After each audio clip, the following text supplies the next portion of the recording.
Comme ça, vous étiez une demi-douzaine de militants du FLQ condamnés à la prison.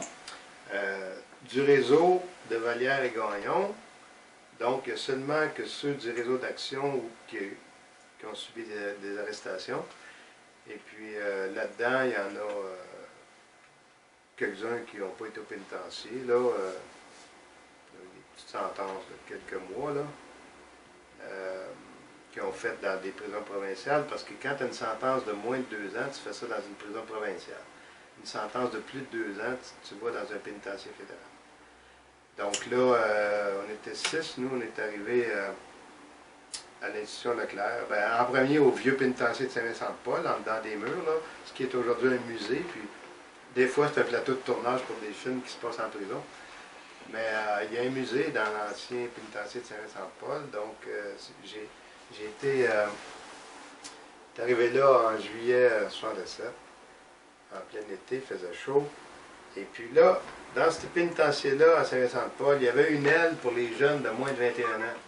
Donc, j'avais 20 ans. J'ai eu 20 ans pendant que j'étais à Bordeaux. Donc, quand je suis arrivé à Saint-Vincent-de-Paul, il n'y avait pas 21 ans. Puis, il y avait une aile pour les jeunes de moins de 20 ans, de moins de 21 ans. Et c'était l'aile où les conditions de détention étaient les plus difficiles. Tu n'avais pas d'eau courante dans la cellule. Tu n'avais pas de toilette, pas de lavabo. La cellule mesurait la largeur de mon épaule au bout de mon bras. Ça, c'était la largeur de la cellule. Ça avait 6 pieds et demi de long. Tu avais un lit pliant, une chaise pliante, une table pliante. Si tu voulais marcher, il fallait que tu lèves ton lit, tu lèves ta table, tu plies ta chaise, là, tu peux faire 3 pas. On était comme ça, en arrivant au pénitencier, on était comme ça pour au moins, normalement, 3 mois. Pendant ce temps-là, ils t'évaluaient, ils décidaient si tu représentais un risque d'évasion, un risque de violence contre les gardiens, violence contre les autres détenus, etc.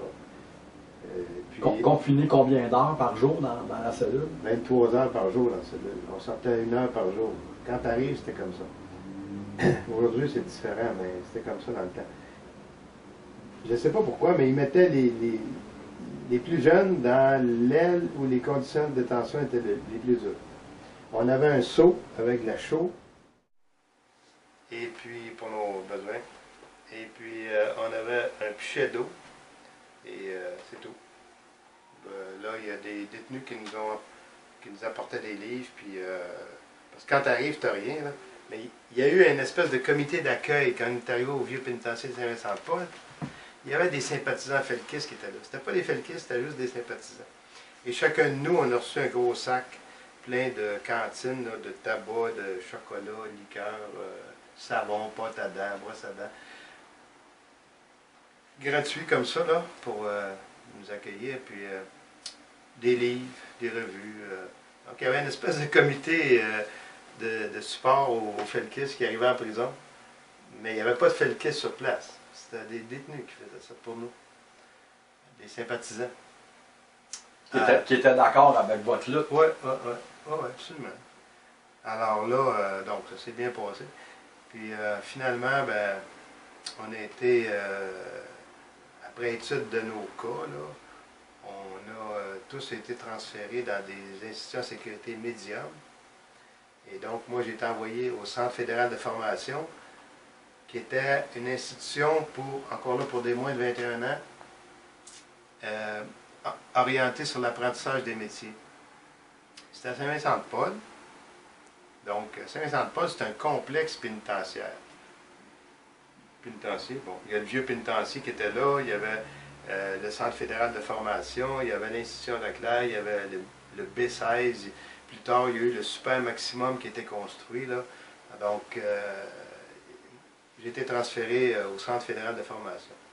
Puis là, ben, j'étais là jusqu'à temps que j'atteigne 21 ans. J'ai appris le métier d'électricien à cet endroit-là. C'est là que tu faisais parvenir des livres à Paul Rose, hein, je pense? Ça, c'est un peu plus tard. Parce que plus tu avances dans ta sentence, tu peux baisser de niveau de sécurité. Là. Donc, j'étais au maximum, j'ai passé j'étais au médium.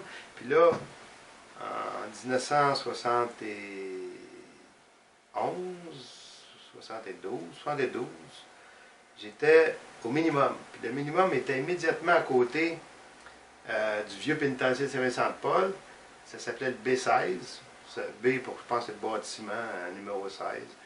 Puis là, c'était vraiment sécurité minimum. Là, j'étais encore électricien, mais on avait un petit camion. On se promenait même des fois dans le village de Saint-Vincent-de-Paul avec le maître électricien. On allait même au collège des officiers sur le bord de la rivière des Prairies, là où les officiers et les gardiens sont formés. On allait là faire l'entretien, changer les néons, tout ça, réparer n'importe quoi, électrique. Et puis,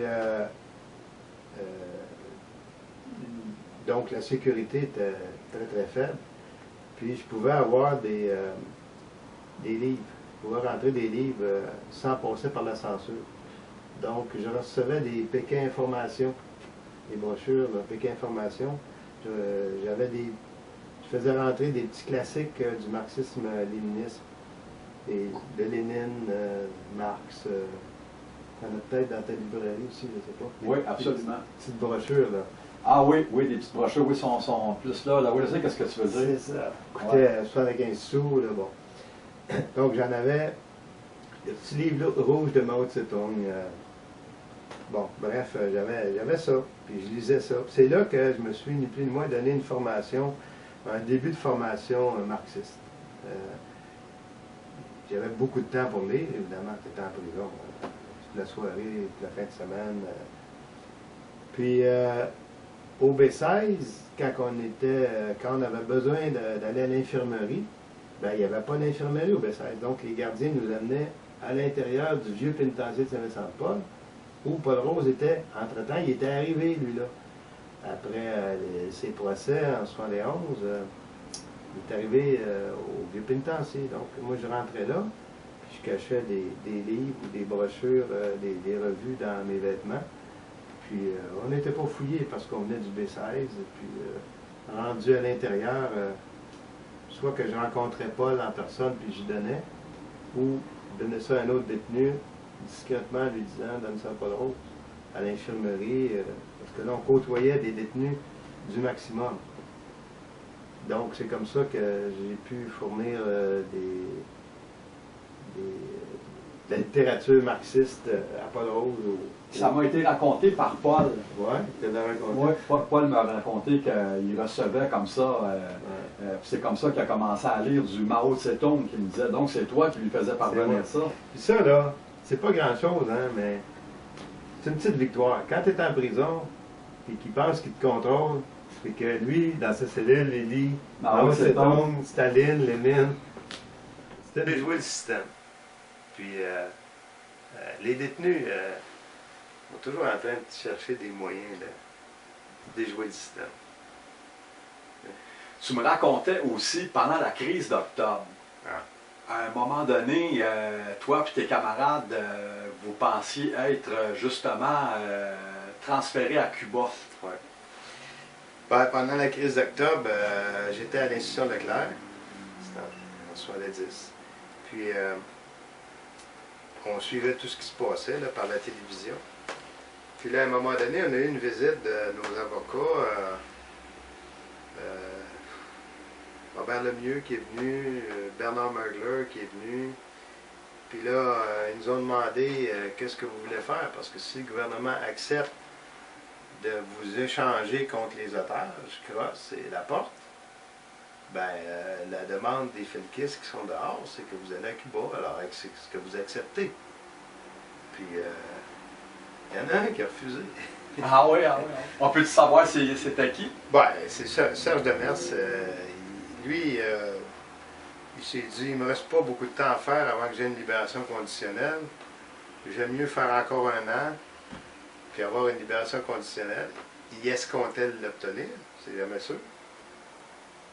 Ben lui, il a refusé, mais toutes les autres, on a dit, ouais, pas de problème, on s'en va à Cuba s'il y a un échange. Bon, ça c'était avant l'enlèvement de Laporte, en fait. Parce que là, quand Laporte était enlevé, c'était fini, là. Là, on ne le voit plus, là. Puis, je me rappelle la conférence de presse de Jérôme Choquette, vers 18 h le soir, il donne sa conférence de presse où il annonce qu'il n'y en aura pas d'échange. Puis il demande à la police de poursuivre les recherches et trouver les otages et les libérer. Alors, quelques minutes plus tard, nous, on sort à l'extérieur, on va marcher dans la cour de l'institution Leclerc. On est tous ensemble, 5-6, puis on discute de ce qui vient de se passer. Jérôme Choquette, là, il est raide, il ne veut rien savoir. Là, il y a un gars qui rouvre une fenêtre et qui nous crie « Il y en a pogné un autre! » De quoi tu parles, tu sais? Là, il nous dit qu'il a entendu à la radio que là, Pierre Laporte vient d'être enlevé chez lui. Écoute, le gars, il est vice-premier ministre parce que Bourassa est parti à New York.